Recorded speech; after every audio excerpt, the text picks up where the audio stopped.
साकिब, आप बताइए ये जो TORs हैं और जो आज कार्रवाई हुई है काबीना की, एक तो आपकी कंटेंटमेंट और दूसरा ये कि क्या जो हल्के हैं वकला के हल्के हैं या ज़ाहिर है क्योंकि ये मामला जजेस का है, तो वो इस पर सेटिस्फाइड नज़र आ रहे हैं जो आज डेवलपमेंट हुई है काबीना की तरफ से? और फिर ज़ाहिर है कन्वेंशन का मुतालबा किया गया था उन जजेस की तरफ से, मगर फिर काबीना में गया ये मामला और अब कमीशन बन गया है, तो क्या इस वक्त मामला चल रहे हैं? एक तो इस सारे तनाजुर में जो वकला तंजीमें हैं उनका किरदार जो है उस पर बात करना ज़रूरी है, क्योंकि वो उनका प्रेशर होता है सम टाइम, और प्रेशर जो है वो काम भी कर जाता है, और वो अगर प्रेशर ना हो तो जो है वो जिस तरह अभी प्रेशर नहीं है तो हुकूमत जो है वो काम किए जा रही है। उसकी कुछ वजूहात हैं। इस वक्त की अगर बात की जाए तो पंजाब बार काउंसिल ने इस फैसले को खुशाइंद करार दिया है, सुप्रीम कोर्ट बार एसोसिएशन ने इस फैसले को खुशाइंद करार दिया है कि तसद्दुक़ हुसैन जिलानी साहब को बना दिया गया है, लेकिन जो बलूचिस्तान हाई कोर्ट है उसने ये कहा है कि हम इसको रिजेक्ट करते हैं और आप जो सुप्रीम कोर्ट जो है वो सिटिंग जजेस पर मुश्तमिल एक कमीशन बनाए। सिंध जो है बार है, सिंध हाई कोर्ट बार है, वहाँ पे भी आज जो जनरल बॉडी थी वहाँ तकरीर इसी तरह की हुई हैं कि वो रिजेक्ट कर रहे हैं। तो ये एक डिवीजन भी है वकला की जो तंजीमें हैं। साकिब, ये बताएं कि ये जो आपको डिवाइड नजर आ रही है ये इसी बात पर नजर आ रही है कि साबिक चीफ जस्टिस को नहीं लेना चाहिए था, हाजिर सर्विस को ही लेना चाहिए था, या और भी ओपिनियंस हैं, और भी डिसएग्रीमेंट्स हैं इसके अंदर?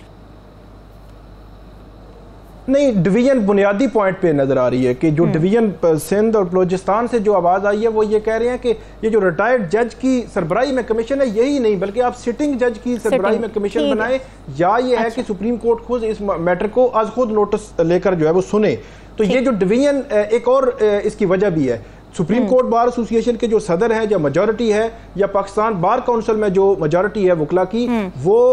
आजम नज़ीर तारड़ जो मुस्लिम लीग नून के बड़े लीड कर रहे हैं सारे मामलात को कानूनी महाज पे, वो उनका जो ग्रुप है आसमा जहांगीर ग्रुप, उस ग्रुप से है मेजॉरिटी। तो वो जो फिर मुस्लिम लीग नून की जो पॉलिसी है वो उस पर हावी होती है। जो बार एसोसिएशन दो बड़ी बॉडीज है तो वो हमें हर मौके पे नजर आती है, जिस तरह माजी में भी इवेंट्स होते रहे हैं, तो जहाँ जहाँ जो पॉलिटिकली उनका जो नैरेटिव था वही हमें जो बार एसोसिएशन के लेवल पे भी नजर आया है। तो जो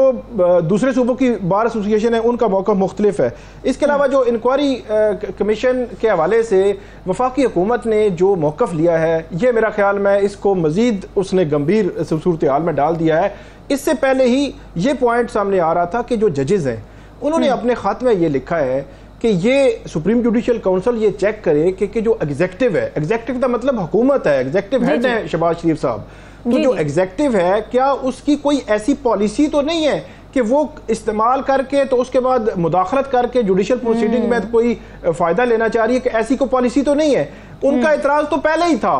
तो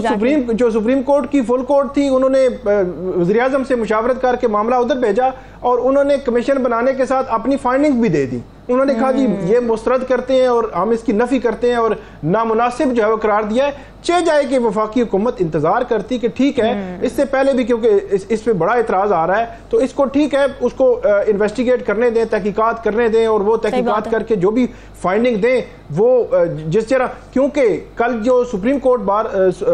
कोर्ट की जानिब से जो प्रेस रिलीज आई थी उस प्रेस रिलीज में ये लिखा गया था कि जो वज़ीर-ए-आज़म है उन्होंने ये कहा है कि वो मुतलका इदारे जो है उनके हवाले से डायरेक्शन भी जारी करेंगे, हदायत देंगे। और जो फैज़ाबाद धरना केस के हवाले से जो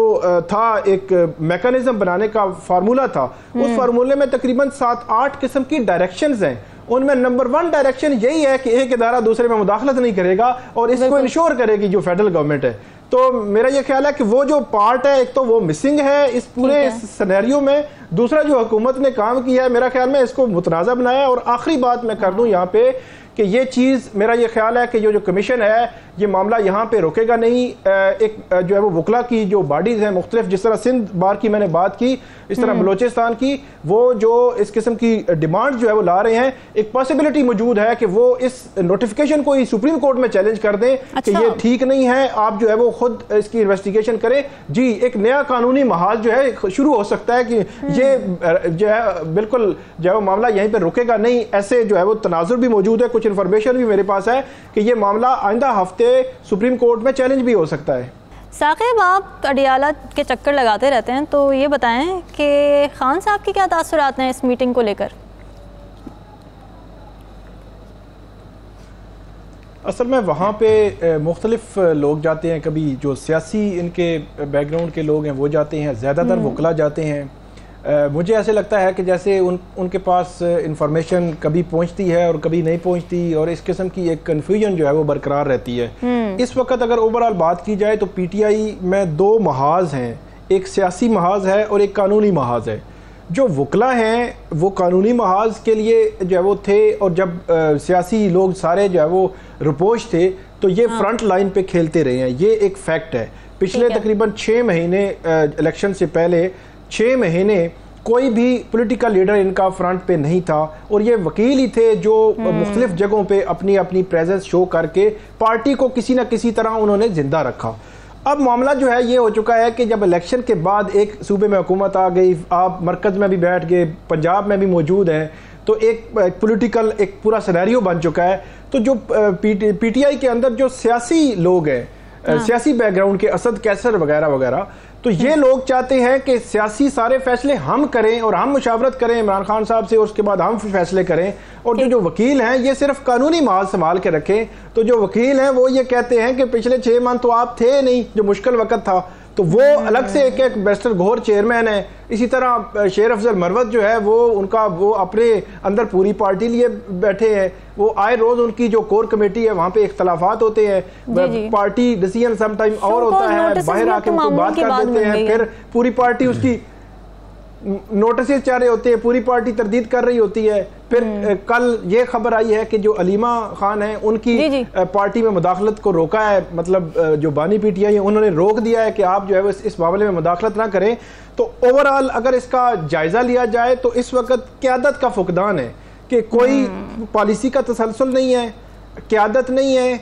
कौन सा फैसला होना है। फिर इंटरेस्टिंग बात यह है कि अभी जो टिकट्स की तकसीम है, इस एक टिकट तकसीम होता है, उस पे अडियाला जेल से लेकर पीटीआई के जो पार्टी लीडर, टॉप की पार्टी लीडरशिप तक, हर चीज़ जो है वो वहाँ पे आप ट्विटर पे और मुख्तलिफ डिजिटल मीडिया पे आप देख रहे हैं, वहाँ डिस्कस हो रही होती है। अभी रिसेंटली 1-2 टिकट्स अपने डिजिटल मीडिया और सोशल मीडिया के प्रेशर की वजह से वापस किए हैं कि उनको इतना प्रेशर था कि ये लोग जो है वो माजी में जब अदम एतमाद की तहरीक आई तो पीटीआई के खिलाफ थे, इनको क्यों टिकट दिया गया। जो पीटीआई की लीडरशिप थी वो ये कह रही थी कि जो अडियाला जेल से मंजूरी हुई है, तो फिर वो टिकट वापस हुए। तो ये जो क़यादत का फुकदान होता है, पार्टी पॉलिसी का तसलसल नहीं है। देखिए ना, ये मामलात भी अब होते होते काफी टाइम हो गया है, इस तरह के इख्तलाफात, इस तरह के खलफशार अंदरूनी मामलात में हम देख रहे हैं अब काफी टाइम हो गया। तो इस पर अभी तक पार्टी बैठी नहीं कोई पॉलिसी बनाने के लिए कि जी ये बंदा बोलेगा, ये नहीं बोलेगा, हर रोज ही एक नई पॉलिसी आ रही होती है। नहीं, असल में मसला वही है ना कि जो एक तो जो वकला हैं उनका बैकग्राउंड वो पॉलिटिकल नहीं था, वो तो कानूनी तौर पर अदालतों में जंग लड़ना और अदालतों में केसेस करना, और जो लोग पॉलिटिकल थे वो बैकग्राउंड पे रहे। अब वो अपनी अपनी स्पेस बना रहे हैं, अब स्पेस जैसे मिलती है आगे जो है वो वकला खड़े होते हैं। अब आज जो है वो इमरान खान साहब ने वहाँ अडियाला जेल के जो सुपरिटेंडेंट है उनके साथ एक SOPs तय हुए हैं कि जो मुलाकातें हैं, अब मुलाकातों का भी अलग से सीन है। हर जो लीडर है वो हर लेवल का वो चाहता है कि मैं जाकर जेल में मुलाकात करूं, और वो इतनी पिटीशन इस्लामाबाद हाई कोर्ट में पेंडिंग थी। अभी एक SOPs तय हुए हैं कि जिसमें शेर अफजल मरवत, बैरिस्टर उमैर नियाजी और बैरिस्टर गौहर को ये कहा गया है कि ये फोकल पर्सन होंगे, और 2 दिन जो है वो ट्यूसडे और थर्सडे जो है वो 2 दिन मुलाकातें हुआ करेंगी, एक दिन फैमिली और एक दिन वकला और पार्टी जो है लीडरशिप होगी। अब वहाँ पे भी ये इशू आता है कि हर जो है वो बंदा वहाँ पे मिलना चाह रहा होता है कि मैं जाऊँ और डायरेक्ट पता करके आऊँ ये बात आपने मेरे हवाले से जो की है, जो मुझे कन्वे हुई है, क्या ऐसा भी है। और कुछ केसेस ऐसे भी हैं कि जहाँ पे जो बात किसी को कन्वे हुई तो बाद में पता चला उधर से कन्वे नहीं हुई थी। तो मल्टीपल रीजंस हैं जिसमें जो पार्टी का पूरा स्ट्रक्चर जो है वो बिखरा हुआ है। उसका आपको असर नजर आएगा कि असद कैसर साहब कहते हैं कि आप बात ना माने, सूबा तो चलाना है, सूबा कैसे चलेगा कि अगर आप उसके साथ कोऑर्डिनेशन नहीं रखेंगे। अगरचे जो फेडरल गवर्नमेंट है उनको भी थोड़ा सा दिल बड़ा करना चाहिए कि एक पॉलिटिकल पार्टी को मैंडेट दिया है खैबर पख्तूनख्वा की आवाम ने, तो उनके साथ अगर वो कह रहे हैं कि किसी को आप चीफ सेक्रेटरी लगवाना चाह रहे हैं या IG या कोई इस किस्म की बड़ी जो तकर्रियां हैं वो लगवाना चाह रहे हैं, तो उनके साथ बात करके उनको अकोमोडेट करना चाहिए, फंड्स के मामले में भी करना चाहिए। ये एक मैंडेट का जो एहतराम है, मेरा ख्याल में मुस्लिम लीग नून तो माजी में हमने 2013 से 18 में जब KP हुकूमत थी PTI की, तो वहाँ पे जो मियाँ मोहम्मद नवाज शरीफ साहब है वज़ीर आज़म थे, तो उन्होंने एहतराम किया जो मैंडेट था KP गवर्नमेंट का PTI के पास। तो आज भी इस किस्म का दिल मेरे ख्याल में बड़ा उनको करना चाहिए।